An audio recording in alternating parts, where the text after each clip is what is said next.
Globalism is on the march, even though there have been some relatively small setbacks. At least it seems like that to me.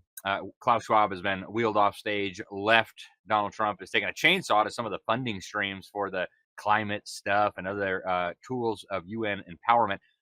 And Australia has been right in the middle of this battle for a while. If you watched what happened there during COVID, you were probably just as shocked as I was. Joining us today to discuss all this is a former member of the Australian Parliament. His name is George Christensen.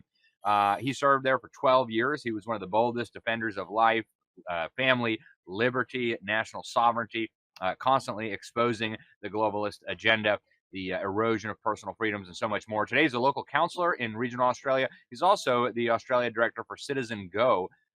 He's doing some really, really important work there. And he's got two very important newsletters that I encourage you to go sign up for. One is Nation First, one of Australia's largest Substack newsletters, and then also the Daily Remnant, a Christian Substack newsletter. George, welcome to the program. Thanks so much for joining us today. Thank you very much, Alex. It's great to be on the Liberty Sentinel, and thank you for all the work that you do. I really appreciate it. Thank you, George. So talk to us about globalism. I know Australia really fell under the sway of the globalists during the COVID pandemic. What do you make of what's happening in the world today with the pushback from Trump, with what's happening with Argentina, some of these other governments pushing back against the UN and its agenda? There used to be a funny old saying in Australia that we were always about 10 years behind the USA, and I think these days we're a number of years, it's less than 10, behind Europe at the moment, quite sadly, and they've sunk deep into the abyss. But as I'm saying, Australia is not far behind them, and we certainly saw that during COVID, as you pointed out. I mean, who would have known that the land that brought the world Crocodile Dundee, you know, the old scene, that's not a knife, that's a knife. And next minute, we're happily masking up, locking down, stopping protests, violating human rights left, right and centre, and all for what? For a virus that was eminently survivable. I mean, the statistics actually showed that, but yet we had forced vaccine mandates here where basically, they'll tell you that they weren't, but the reality is that they were forced, because if you didn't get them, you didn't get a job. You didn't keep your job.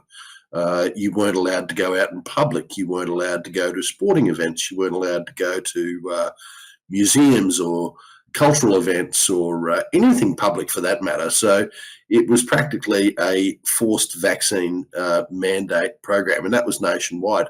I was subject to it myself when I was actually a member of Parliament, an equivalent of a congressman. I was a member of the House of Representatives from 2010 to 2022, right during the middle of the COVID madness. I chose to leave. And I did choose to leave because primarily of the madness that I saw going on, and the impotence of the political class to do anything about it. And it wasn't just impotence, it was actually acquiescence. There was a lot in the political class that actually wanted to go ahead with it. And that, you talk about globalism, that actually caused me to start asking a lot of questions. Given that not many of these directives were coming from the public, where were they coming from?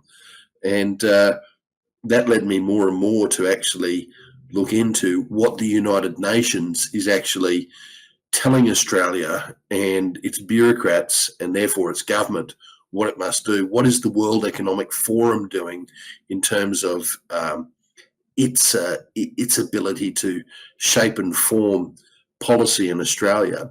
And I found out, pretty much that there was a huge degree of push that these globalist organisations actually had on the Australian public policy arena.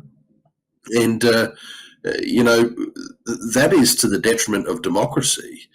For instance, we've now got a digital ID in Australia, right? Well, actually, it doesn't exist fully yet. It's being developed, but we've got digital ID laws that the government is working to, and by this time Next year, we assume that there is going to be a digital ID system in Australia.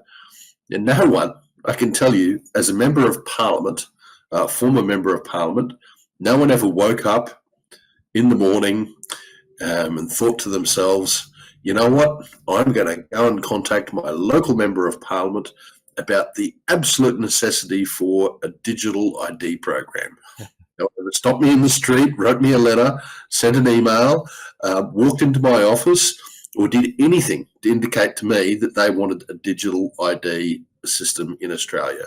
So where does it come from? Where does it come from? Where it came from was the WEF from Davos, and it come from the United Nations, both pushing in tandem, because you got to look into this. They are now lock in step. They signed an agreement. Now the WEF agenda is now the United Nations agenda. They call it Agenda 2030, once called Agenda 21. So this is where it comes from. And that is not democracy. Democracy is grassroots up.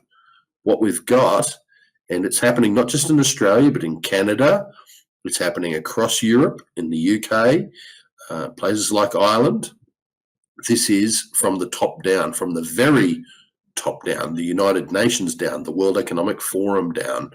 And I got to say, I think the only reason the United States is the odd one out is because one of your culture, your culture that is just absolutely infused with the liberty, the idea of liberty and the idea of freedom, and going hand in hand with that for the same reasons, actually, your constitution, which has protected you. And, you know, thank God that we've got Donald Trump there in the White House, because, you know, the man's got a lot of faults. They'll let the mainstream media talk about all of that.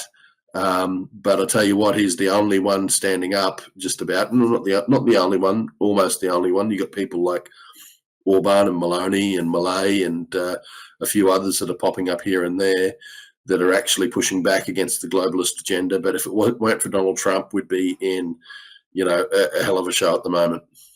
Yep, couldn't agree with you more. Now, George, you led some of the opposition to globalism in the Parliament in Australia. There's a lot of people around the world wondering, what is the most effective way to push back on this? How do we preserve our nation's sovereignty? How do we preserve our individual liberty in the face of these top-down attacks that you just described? In the last couple minutes that we have left, what are some tips that you have for everyday citizens out there to push back? It's a great question, Alex. Look, I never underestimate the power of actually getting in contact with your local representative, your local congressman, your local senator, pushing through those gatekeepers, because obviously when you phone their office, it'll be, oh, the senator's too busy, or the congressman's too busy, or congresswoman's too busy. Persist. Just say, that's fine. When he's not busy, I'd like a meeting. I believe, and I think that even in the United States, that it is your right to actually sit down and eyeball your representative. Keep at it. And when you get that chance, you get in and you explain to them why, if they don't do what you ask, you are going to change your vote at the next election. So if it's a Republican, one of those Republicans in name only, we know all about them, you know, you can sit there and eyeball them and say to them, well, Mr. Congressman or Mr. Senator, next time round, you know what, my vote won't be for you unless you start doing this. And I'm going to tell you, that's extremely powerful. I had those come to Jesus moments when I was a member of Parliament. You know, we're not all saints all the time on issues, and I had those moments where I had some little old lady eyeballing me and telling me that her and all of her friends weren't going to vote for me next time round unless I did something, and it smartens you up. So there's power in that. There still is power, but you got to eyeball them. Absolutely. And George, what's the best way for people to follow you? I know you've got the 2 newsletters and also Citizen Go. How do people get involved? How do people follow your work? Yeah, look, I'm the Australian Director for Citizen Go. If There's an Aussie watching at citizengo.org. Actually, if you're in the US, it's citizengo.org. It routes to your United States page there. We've got a great campaigner in the US, Anna Derbyshire. And also, as you mentioned, I've got my Substacks, nationfirst.substack.com, which has got all about global and also some Australian stuff in there as well, and dailyremnant.substack.com as well. So thanks very much, Alex, for having me. Thank you very much for coming on. Thank you for sharing your insight on this, folks. Go sign up for those Substacks. Really, really great stuff that George Christensen is doing. That's all we have time for today, but I want to thank you for tuning in to the Sentinel Report. I'm your host, Alex Newman. Folks, get involved. We're not going to win this fight by sitting on the couch or cheering on other people. We've all got to do our part. So get over to libertysentinel.org, sign up for the newsletter, and get involved. Thanks again. Until next time, God bless you all.